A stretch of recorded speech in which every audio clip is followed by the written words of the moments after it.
Mirë se erdhët në Public Square, unë jam Ditmir Bushati. Tashmë është e qartë, në Shtetet Bashkuara të Amerikës do të kemi një betejë zgjedhore presidenciale mes dy kandidatëve, si ajo e para 4 viteve të shkuara. Nga njëra anë Joe Biden dhe nga ana tjetër Donald Trump. Betejë e cila do të përcaktohet nga amerikanët në kutinë e votimit në nëntor këtij viti, por që natyrisht nuk impakton vetëm në Shtetet e Bashkuara të Amerikës, por mbar botën. Aleatët nga njëra anë, kundërshtarët dhe sfiduesit e Shtetet e Bashkuara të Amerikës dhe Perëndimit nga ana tjetër. Fati këtyre zgjedhjeve do të jetë mjaft përcaktues, jo thjesht për mënyrën se si do të përfundojnë disa konflikte, të cilët kanë sjellë një ambient të ri geopolitik, qoftë në lindjet mesme apo në Europë, por edhe temat të cilat kërkojnë që të adresohen. Çështje që kanë lidhje me demokracinë, me promovimin e saj, me sundimin e së drejtës, me ekonominë, me inteligjencën artificiale dhe zhvillimet e vrullshme teknologjike, me rolin e organizatave ndërkombëtare, me rolin e kompanive ndërkombëtare dhe ndikimin që ato kanë në sjelljen njerëzore, politike, ekonomike, shtetërore dhe jo vetëm. Për gjitha këto, sot në Public Square do të flas me Ian Bremmer, një shkencëtar politik mjaft i spikatur, jo vetëm Shtetet e Bashkuara të Amerikës, por edhe jashtë saj, për shkak të botimeve dhe analizave të shumta që ai ka. Ian është president themelues i kompanisë Aeroasia Group, një kompani konsulence e cila merret me analizimin e rrezikeve në mbar botën. Ian në njëjtën kohë është edhe themelues dhe drejtues i medias digjitale G0. Welcome to Public Square, Ian. It's a pleasure to have you. Thank you. I want to start our talk by asking you a question in relation to the US elections of November. We are going to witness a rematch, Biden-Trump. What to expect from now until November in the political scene of your country? As you know, the United States has the longest and most expensive election of any major democracy in the world. It's a deeply dysfunctional process, and this time around it has led to two candidates that are decidedly unpopular in an environment that is maximally fragmented. So it's going to be an environment of disinformation and also of perceived disinformation, where Americans do not accept most of what they hear from the other opposition political side. It's a knockdown, drag-out fight where most Americans increasingly don't believe in the values and the institutions that their country stand for. And that, of course, is a deep concern for Americans, also for America's allies all over the world. How the outcome of these elections will be projected among the allies, first in Europe, but also in Asia? If Trump wins, and it's certainly very possible, we still have months and months to go, so I don't think anyone should have confidence about the outcome. It's likely to be close. But if Trump wins, you're going to have much more extreme outcomes. In other words, if you think about the potential outcomes of an election in a normal distribution, and that usually you have incremental change, under Trump, you'd have much more extreme and sudden change, discontinuities, where the tail risk outcomes that are usually thin become much, much more likely. Now, you'll notice I'll say tail risks. So in other words, it's not that everything is bad. It's that everything is different. When you have a leader like Trump who is willing to roll the dice, but from the position of strength, there are many other countries that will back down, as you saw when he ordered the assassination of Qasem Soleimani in Iran. And that didn't lead to war between the US and Iran. It led to the Iranians backing down because they didn't want to fight against a much more powerful United States. So as I think about the border and US-Mexico relations, I think about trade and tariffs and Taiwan and US-China, I think about the Middle East, the war in Gaza, and the axis of resistance against the U.S. and Israel. And then, of course, as I think about the Russia-Ukraine war, so the four major, sort of fronts of geopolitical tension that would come from a Trump election, I think in all of those, he would put much more pressure on, and the outcomes will be extreme. In the case of the Middle East, they're more likely to go in America's favor. In the case of Europe and Ukraine, they're more likely to go against the US and against NATO. In China, it is a complete wild card. Could go either way. The Chinese might end up in a much bigger fight with the US, or with a weaker economy and a challenging geopolitical environment in Asia, they might back down and try to find a way to concede and keep relations stable. But it's certainly much more instability, much more volatility, much more uncertainty from the most powerful country in the world if Trump wins. But how do you see the stark contrast that is being offered by President Biden in his speech, State of Union speech, between Ronald Reagan on one hand and Donald Trump vis-a-vis NATO, Europe, and Russia? Biden, of course, is much more committed to NATO. He started his State of the Union speech talking about Russia and Ukraine, which was a smart thing for him to do. So that was a pretty strong opening by Biden. And Biden also quoted former President Trump when he said that if a country, a NATO ally, is unprepared to spend 2% of their GDP on defense, which of course is the commitment for NATO membership, that the Russians should be able to do whatever the hell they want to them. And that's a rather different perspective on NATO from Trump than from Biden. Now, there is, of course, an argument to be made that if American allies are not prepared to spend on their own defense, there should be consequences, because otherwise NATO gets weaker. And certainly Trump's advisors will be saying that publicly. Under Trump, a number of countries spent a lot more on defense than they did under Obama. That's true. But at the same time, there wasn't any effort by Trump to end the war in Ukraine that had been going on since 2014. There were no consequences against the Russians under Trump for that war. And the reality is that many countries in NATO are deeply concerned that when Trump says he'll end the war in a day, what he means is he wants to force President Zelensky to give up the land that has been occupied by Russia and accept a partition of Ukraine in return for a ceasefire. And that is, of course, completely unacceptable to the Ukrainians. It's also unacceptable, especially to frontline NATO allies like Poland, the Baltic states, and Finland. So in that regard, there is a very big difference and clear difference between Trump and Biden. Speaking about NATO, this year is going to be the 75th anniversary that will bring together leaders of NATO in DC. How do you see the evolution of NATO since the war in Ukraine? And how do you see also the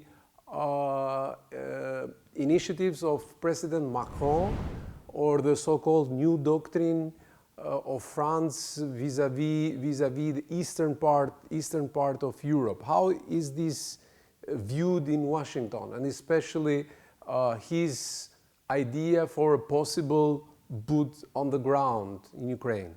Well, I think that statement was seen as a misstep in the French president responding without notes to a question that was offered by a journalist and getting himself in trouble. It's not the first time he's done that. It was unfortunate The way he answered that was saying it wasn't off the table. He was certainly not committing either French troops or any other troops to go to Ukraine to defend Ukrainian territory. But the fact that the German chancellor immediately came out and publicly criticized Macron did not help. The fact that Macron has been critical of Germany for not providing Taurus missile systems has not helped. The fact that the French are not providing a lot of direct military support and have also made it hard for the Europeans to provide non-European ammunition and other sourced defense systems to Ukraine has made it hard. So, I mean, these are two countries that are picking on each other. They're criticizing each other for not doing more.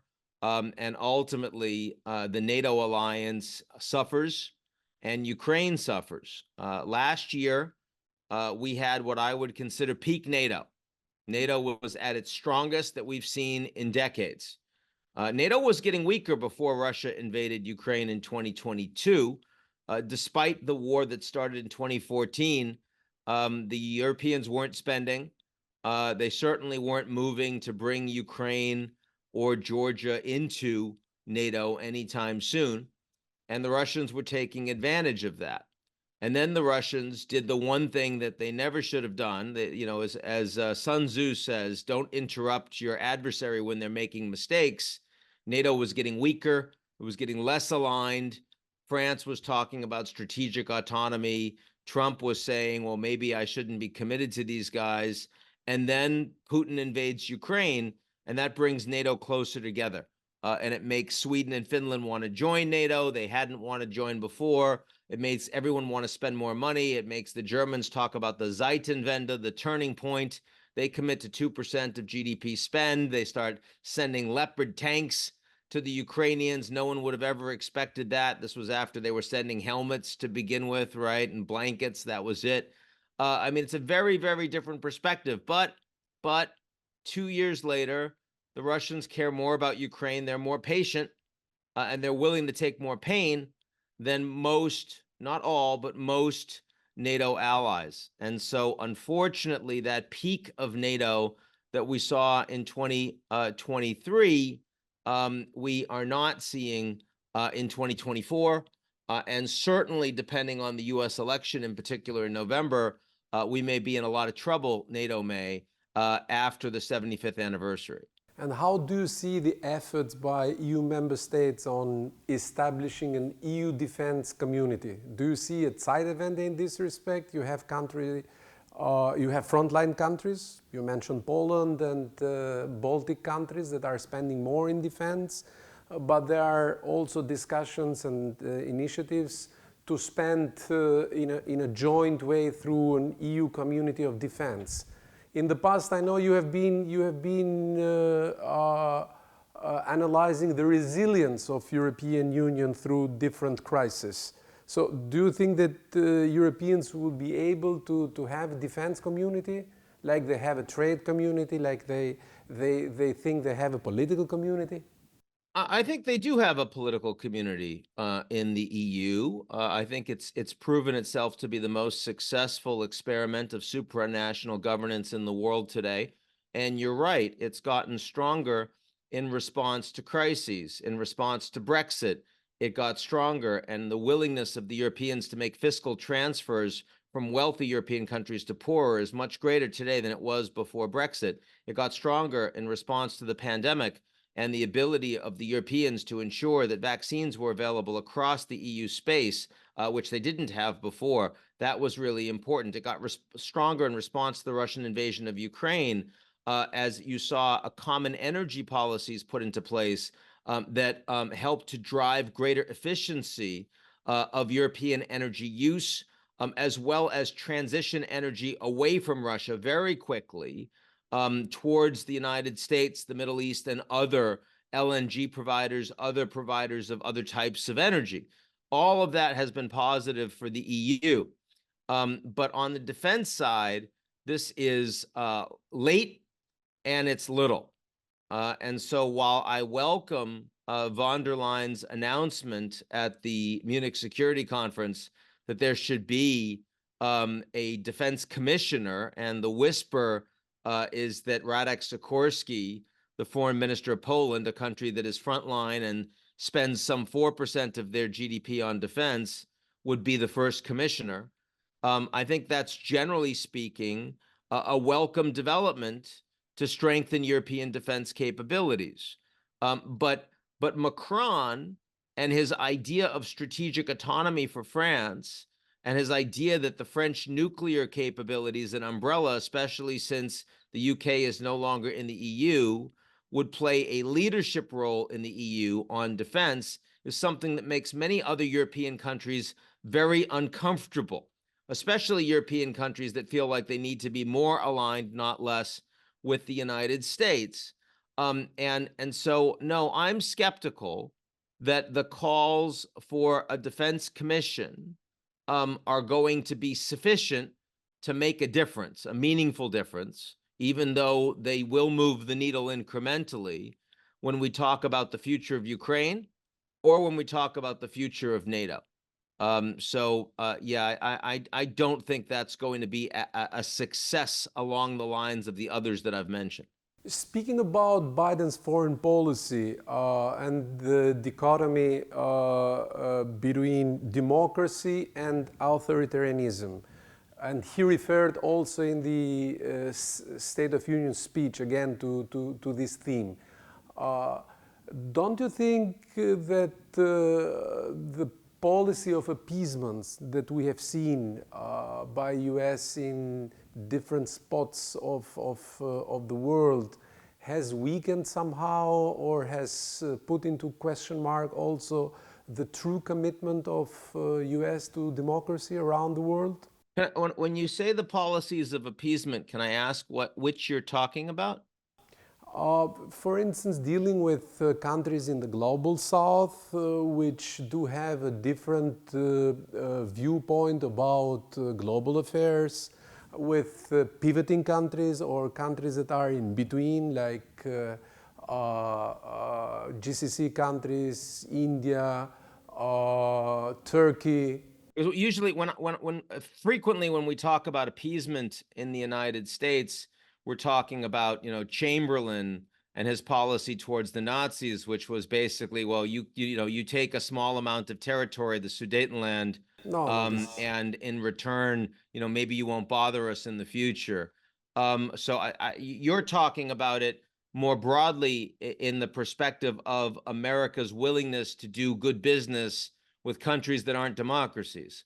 I wouldn't call that appeasement, but I understand the way you're using the term. I think you're very right that it's clear that the United States has lots of different types of governments that it does very good business with.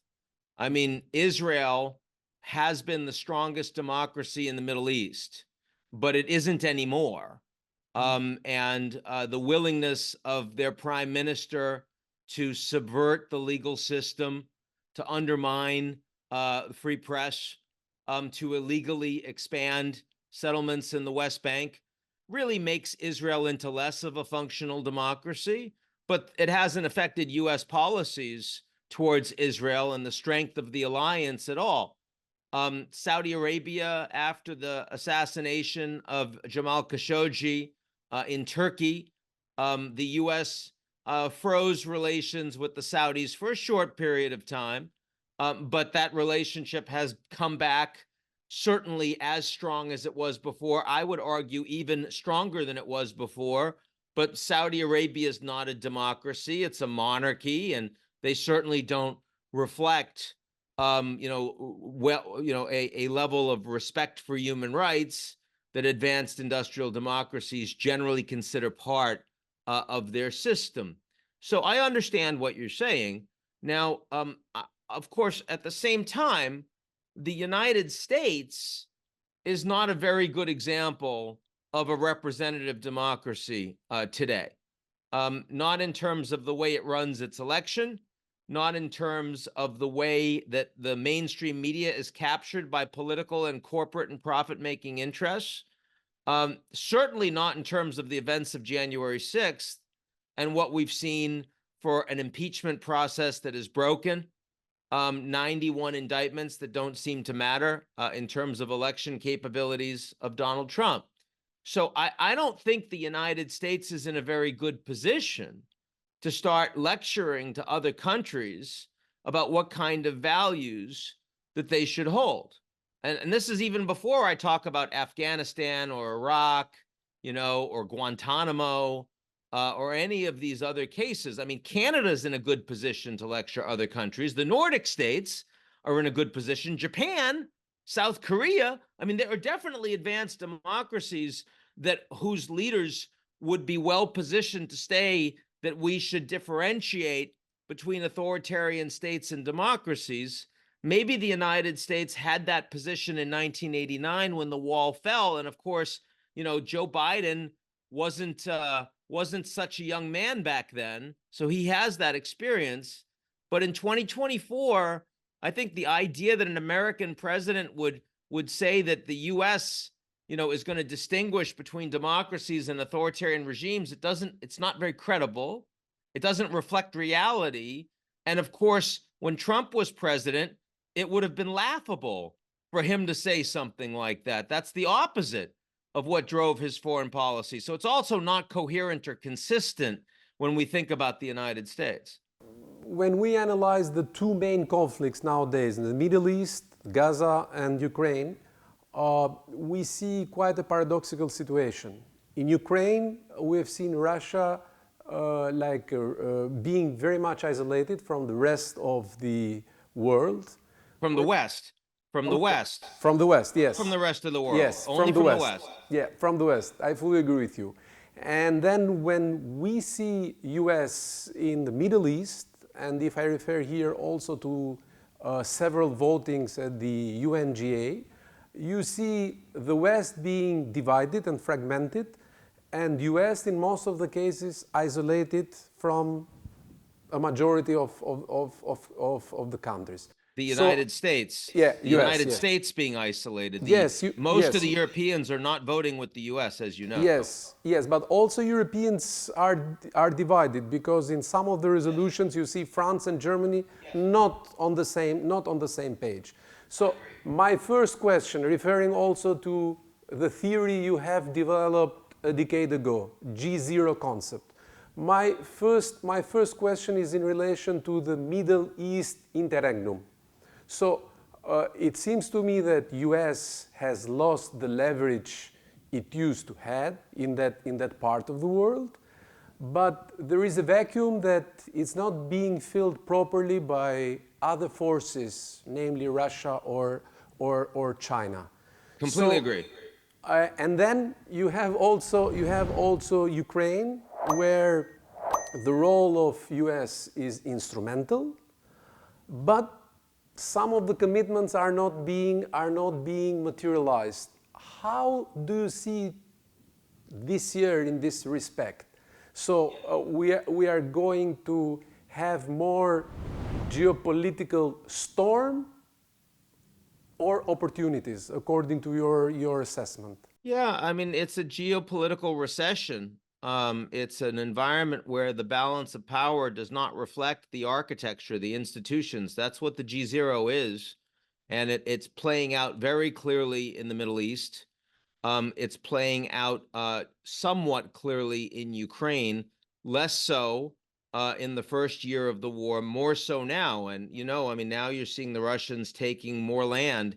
It's not stable or sustainable, the position of the Ukrainians, because they can't raise the troops and they don't have the artillery. They don't have the ammunition. And the United States is unwilling politically to provide it, at least going forward. So you put those things together, and it does feel like much more conflict, much more ability for rogue states and rogue actors to behave with impunity, to take decisions that would be against the interests of the United States and its allies, but which the U.S. and its allies are not prepared to be leaders to ensure, to deter, or to defend against those actions. A G0 world is a world where the United States is less willing, less capable of being the global policeman, the architect of global trade, or the promoter of global democracy and values, but that no other country or group of countries are prepared to step in. And that is exactly what we see happening in the world today. Let me ask you on something which I consider to be very important. In one of your TED Talks, I have watched, you develop the concept of three orders. Basically, you try to answer the question, who is running the world nowadays, where you speak about the global security order that is mainly driven by Americans, thanks God, I have to add. Then the global economic order, where you see two competitors, US on one hand and China on the other hand, but you rightly include into this equation European Union as one of the largest internal market and very developed markets in the world. And then you refer also to the third global digital order that is being run by non-state actors, by big companies. Can you elaborate a little bit further your concept about these three orders? You're right that the United States is by far still the dominant security power globally. It's the only country in the world that can project its military power all over the world. No other country's close, not China, not Russia, no one. But the economic order is a multipolar order with several poles that are changing in their relative influence. The Americans, the Chinese, the European Union, but also India, becoming much more important, will be the third largest economy by 2030, Japan too, a multipolar order where no one can dominate, and lots of shifting alliances. But then you have a digital order, and that digital order is increasingly dominated by technology companies, and the tech is moving a lot faster than the governance and the ability to govern it. And we don't yet think about technology companies as geopolitical actors, but they are. They increasingly are. And that's particularly true with the AI revolution. And it's a very exciting time for the geopolitics as a consequence, but potentially a post-Westphalian time. And I think that's going to be the most important issue for us to grapple with over the coming decade. And my very last question before I let you go. Henry Kissinger, in one of his last interviews before he passed away for The Economist last year, was advising world leaders on many issues. And one of his advices were in relation to US and China. More or less, you're saying that US and China must learn to live together, and they don't have that much time. According to him, artificial intelligence was a dominant factor that can be a force of good, but can have also very, let's say, severe consequences. What's your take on that? Yeah, I think that the Americans and the Chinese certainly have to learn to live together.